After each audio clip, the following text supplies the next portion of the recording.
Hola a todos, bienvenidos al cuarto programa del podcast del pingüino. Jeje. El día de hoy me pesa un poco decirles que no vamos a tener entrevista porque ha sido una semana pesada, no lo voy a negar. Bueno, en realidad ha sido como una vida pesada desde hace 3 meses y un poco más. Pero en específico en la FAD ahorita se está dando como el periodo del final de semestre. Entonces pues empiezan a meter trabajos, a terminar las entregas que dejamos atrasadas.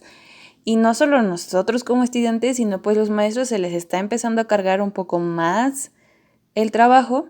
Entonces no me siento cómoda ahorita tratando de contactar a algún maestro o algún colega o algún compañero, pues que me quiera brindar una hora de su tiempo para poder platicar y hacer, ya saben, la dinámica del podcast. Entonces, por esta semana y probablemente para la próxima no haya entrevista, pero no quería dejarlo sin programa. Así es que el día de hoy les voy a compartir un texto que escribí en cuarto semestre.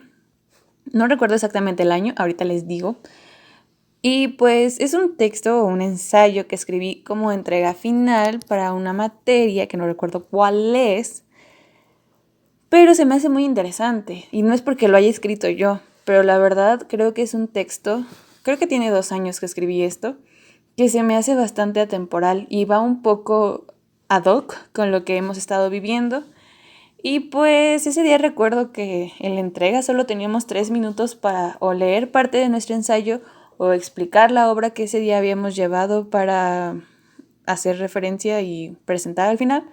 Y me acuerdo que yo creo que hablé como 10 minutos porque, no sé, muy quitada de la pena dije, esto merece que todo el mundo lo escuche. No, no es cierto, la verdad. Me atrapó tanto el escucharme leer esto en voz alta que perdí la noción del tiempo y ni siquiera pude como alzar la mirada para ver que mi maestra me está diciendo como de, ya córtale, ya se te acabó el tiempo. Pero, no sé, fue un ambiente muy...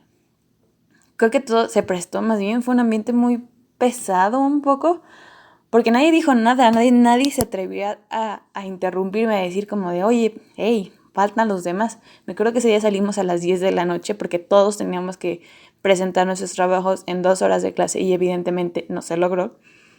Y pues ya, entonces, pues sí, eso hice. Leí todo mi ensayo, o gran parte de. Ya busqué un poco para no decir como, no sé qué materia era, no sé, bla, bla, bla.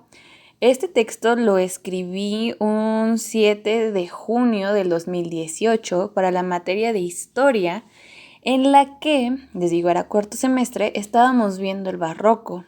Y he de decir que era una clase bastante especial porque no nos dieron como de, a ver, vamos a ver, en Europa empezó el barroco, bla, bla, bla, bla, bla, bla. No.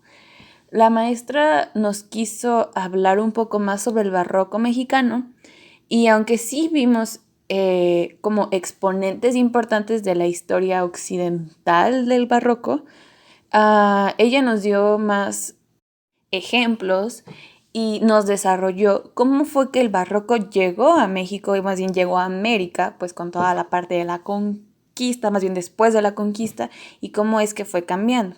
Pero bueno, no les voy a resumir mi semestre de historia de cuarto, porque la verdad creo que no le haría justicia, o probablemente podría hacerlo, pero no es el chiste. En fin, la encomienda para este ensayo fue el pensar las siguientes 4 preguntas. ¿Eres mexicano? ¿Qué es lo mexicano? ¿Qué es el arte mexicano? Y si tengo influencia de mi ser mexicano. ¿Ok?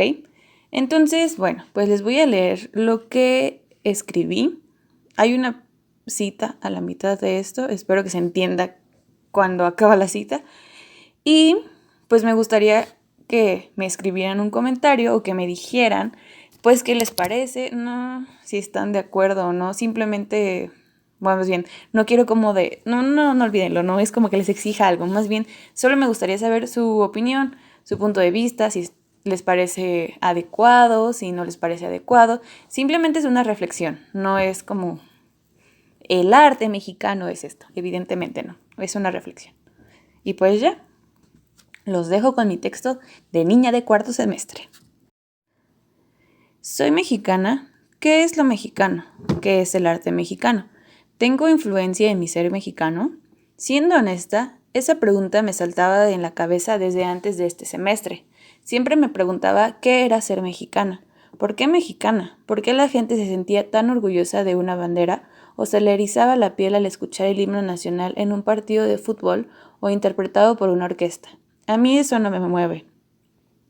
Cruelmente, tengo la creencia de que un país es una construcción más dentro del orden social, que te encierra con las fronteras que delimitan su territorio y te envuelve con una serie de estúpidos papeleos para mantener el orden al que yo no pedí pertenecer. Sin embargo, dejé de lado ese pensamiento cuando empecé a salir y me di cuenta que México es más que una celebración de 15 de septiembre. En pocas palabras, al salir de mi casa e irme envolviendo, comprendí que México es una enorme persona. Tiene una historia más allá de la que se nos inculca en los salones de clase de nivel medio, o nivel básico, más bien, y tiene un alma que nos mueve, que por medio de todas las personas que la habitamos, la vamos formando. Esta construcción me lleva a argumentar que como parte de un todo tenemos una memoria colectiva, que lo que le pasa a uno nos pega a todos. Podría creerse que aunque no llevemos una relación estrecha con algún vecino o con una persona que viva muy apartada de nuestra casa, no podemos sentir lo que ellos viven, y que con justa razón cada individuo ha de tener su percepción del país. Pero creo que esta memoria nos ha dejado una gran herida de la que nadie se ha salvado y de la que nadie ha encontrado cura. México es este gran cuadro barroco lleno de drama y del cual todos somos espectadores y participantes. Sabemos cómo corrió la sangre y vemos cómo sigue drenando esta. Caravaggio estaría muy orgulloso de esto. Marcela Lagarde, en el texto de Claves feministas para la mejora de la autoestima, menciona lo siguiente sobre la identidad. La identidad tiene varias dimensiones: la identidad asignada, la identidad aprendida, la identidad interiorizada que construye una autoidentidad. La identidad siempre está en proceso constructivo, no es estática ni coherente, no se corresponde mecánicamente con los estereotipos. Cada persona reacciona de manera creativa al resolver su vida y al resolverse. Elabora los contenidos asignados a partir de su experiencia, sus anhelos y sus deseos sobre sí misma. Más allá de las ideologías naturalistas y fosilizadoras, los cambios de identidad son una constante a lo largo de nuestra vida. Sus transformaciones cualitativas ocurren en un proceso de crisis. Por ello, la identidad se define por semejanza o diferencia en cuanto a los referentes simbólicos y ejemplares. Cada quien es semejante y diferente. Finalmente, cada quien crea su propia versión identitaria. ¿Es única o único? Fin de la cita. Dejando claro esto y asumiéndome como mexicana, hablaré un poco de mi obra y por qué tiene completa influencia de mi ser mexicano. Es bien sabido que la violencia es un tema de actualidad, que cada persona lo vive de distintas maneras y en algunos casos se les llega a buscar solución. Cuando somos pequeños no somos muy conscientes de ello, pero con el paso de los años se va aclarando y nos vamos involucrando más.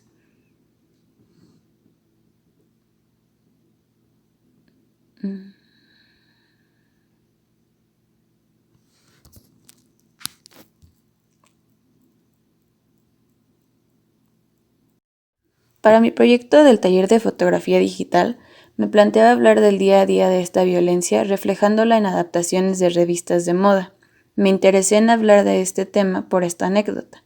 La relación de mis padres es disfuncional y cada día es más evidente, aunque tratan de aparentar para las demás personas que esto no pasa. Mi papá cada día es más grosero con mi madre, con mi hermana y conmigo, bajo la excusa de que él es el que manda en la casa y que nosotras debemos aprender y hacer las labores del hogar por el simple hecho de ser mujeres, para realizarnos como personas y en un futuro para poder llevar un hogar sin importar la carrera que estemos o vayamos a estudiar. Cuando mis padres llegan a pelear, sea el motivo que sea, mi padre adopta la actitud de deja que tu mamá haga su drama, que llore, Hoy vamos de compras, hay que dejar que agarre 1 o 2 vestidos, claramente aprobados por él, unos zapatos quizá y unos aretes. Cuando se calme y esté feliz por lo que compramos, se dará cuenta que el malo no soy yo y que ella está mal, que lo que le digo es por su bien. Hice algunas tomas, utilicé modelos y maquillajes e indumentaria.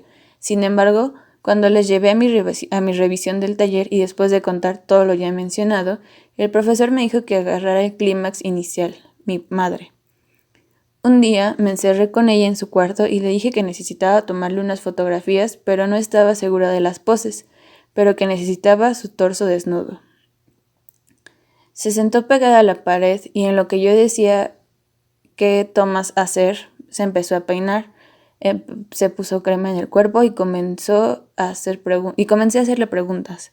No notó cuando le tomé la mayoría de las fotos. Con tropiezos al principio fluyeron bien las tomas. Cuando lo notó, ella comenzó a cambiar las poses, trataba de ocultar su cuerpo y recurrió al maquillaje y accesorios para verse bonita. Posó y jugamos un rato, pero esas fotos no me servían. También hice grabaciones de conversaciones que tuvimos y esto terminó de completar mi problemática. Obviamente esto no es un proyecto terminado, es un escalón de una posible escalera a la que quiero darle voz, ya que el papel de la mujer de la sociedad mexicana es tan doble cara. Para todo tenemos madre, para que la chinguen, para chingarla, para defenderla, incluso tenemos a la Virgen de Guadalupe, seas católico o no.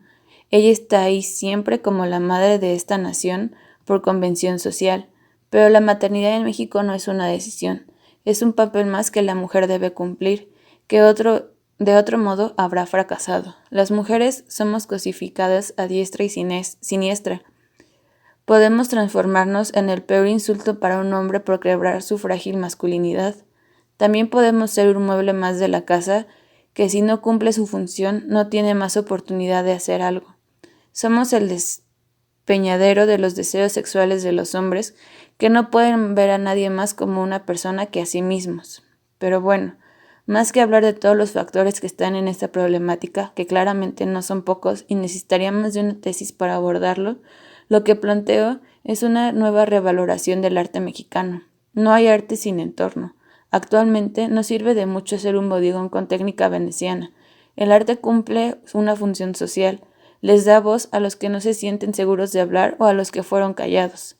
Así como Manrique lo propuso en el texto de Nuevo Estilo, el arte se manifestó siempre en movimientos de conjunto, no individuales. El barroco mexicano podemos hacer distinciones por épocas. Es un arte casi anónimo.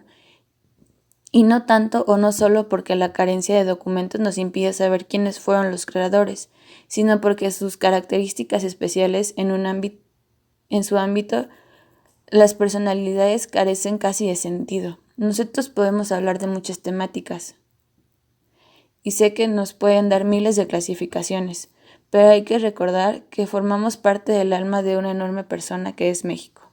Yo no busco ser la siguiente Picasso, mucho menos un Andy Warhol para tener fama y fortuna. Quiero que las cartas se pongan sobre la mesa y causarles ruido a las personas que creen que van por un camino en el que lastimar al prójimo es lo correcto y que más personas puedan estar al menos conscientes del entorno en el que viven.